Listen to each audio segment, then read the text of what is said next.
La mission, c'est vraiment de faire de la sensibilisation du public et de créer le lien entre la nature et les scientifiques, les hommes, de partager les connaissances.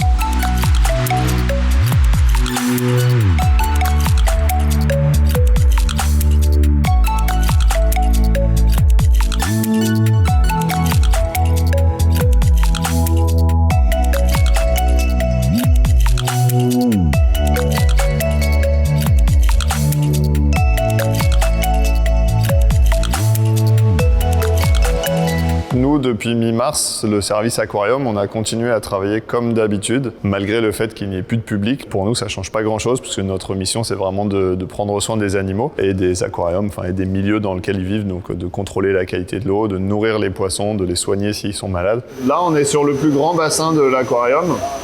C'est un bassin qui fait 250 000 litres à peu près, dans lequel on a les requins, on a une tortue tropicale aussi. C'est un des moyens aussi de l'Institut de sensibiliser à la cause des requins, à expliquer au public le fait que ce sont des animaux fascinants, que le public puisse les rencontrer, et en même temps leur expliquer les différentes menaces qui pèsent sur ces animaux-là.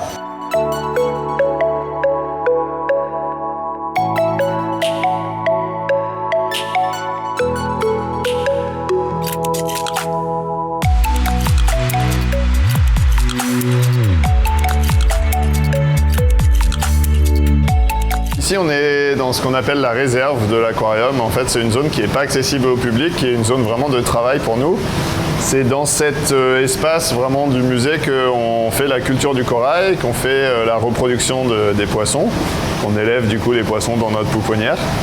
On soigne les animaux qui sont malades. On fait toute la partie bouturage et travail sur le corail.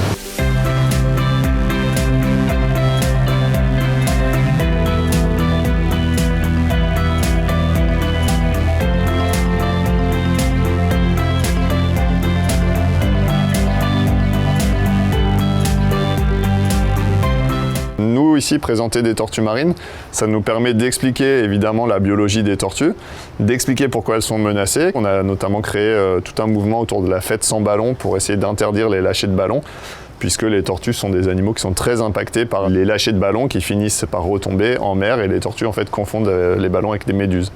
Donc voilà, c'est le lien qu'on essaie de faire entre présenter nos animaux, la mission de l'Institut océanographique et des actions vraiment concrètes et si possible politiques pour modifier les lois et vraiment avoir une action sur la vie quotidienne. Ce qui nous manque le plus pendant la fermeture, clairement, c'est le public, évidemment, parce que voilà, entretenir des aquariums, pour nous, c'est vraiment pas le cœur de notre métier. Nous, on fait ça pour partager notre passion auprès des gens, pour leur montrer les merveilles qu'on a dans nos différents bassins. Donc c'est vraiment, on attend avec impatience que le public puisse revenir.